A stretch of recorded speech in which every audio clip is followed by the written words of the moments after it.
Hello everyone, I wasn't expecting to make another Xilonen beta video, as in my previous update video, I expected any final changes to just be text and description updates. However, at the last possible week of her beta, she finally did receive a small nerf that is worth talking about and explaining its significance. On top of that, Mualani is actually getting some well-needed quality of life buffs to her overall gameplay as well, which is very surprising since HOYOverse rarely tweaks their characters post-release. So let's go over the last-minute character changes for Genshin 5.1. First, the Xilonen Nerf. This one last minute change is targeted towards her signature weapon. In the previous week's beta update, Shilonen's signature weapon was significantly buffed for its supportive capabilities, allowing it to give the entire team 36% damage bonus as long as Xilonen has at least 3000 defense, which was pretty much guaranteed with all the defense you're going to build on her. Shilonen's signature weapon pretty much gave a team as much damage as getting her C2, making it very easy to recommend just not pulling for C2 if you just wanted some cheap and effective vertical investment on your Xilonen. However, it seems like HOYOverse didn't really like this idea, so they nerfed the signature weapon. The team damage buff is down from 36% to 25.6%, and it now takes 3200 defense to max the buff compared to the previous 3000 defense. To compensate, the signature weapon now gives a bit more defense and also gives up to 20% damage bonus for Xilonen herself, which only applies for main DPS Xilonen builds. Obviously, the decrease in the team damage bonus is the main thing here, making the weapon slightly weaker. The weapon does give a direct incentive to main DPS Xilonen enjoyers, but this build will be pretty niche as her support build will be her strongest playstyle. The most interesting thing about this nerf to me is that HOYOverse basically just reverted her signature back to its original version. The only differences are the extra defense, which is pretty irrelevant, and the personal damage bonus for Xilonen herself, as the original signature gave Xilonen crit for her normal and plunging attacks. Now you can argue that the original crit buff for Xilonen herself is worse than the current new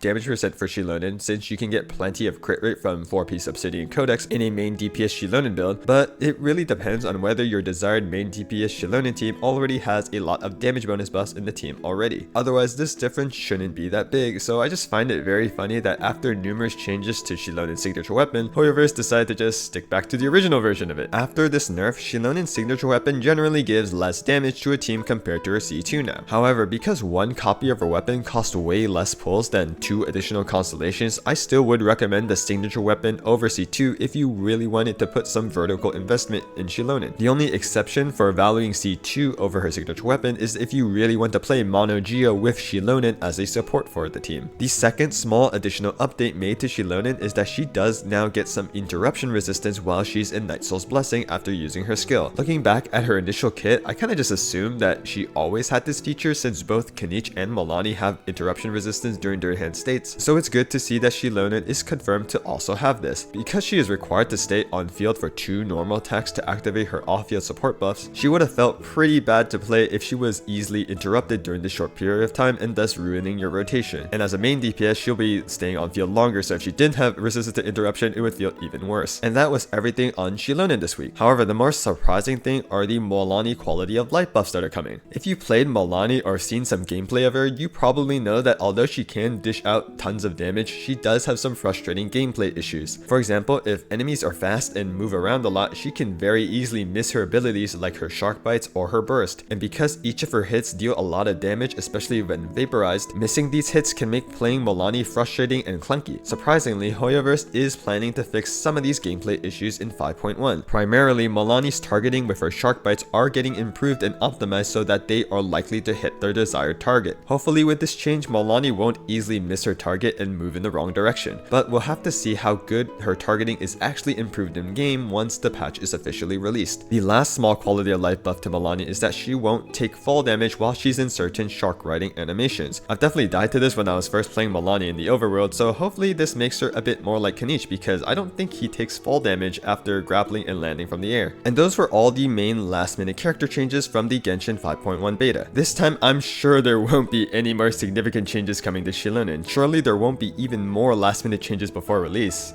right? Anyways, if you enjoyed this short update video, leave a like, comment, and subscribe for more Genshin content. Xilonen is releasing very soon, and I plan to have a complete guide on her once she is officially revealed in a Genshin livestream. Drop by my Discord for chill gacha gaming discussions, and I hope you all have a wonderful day.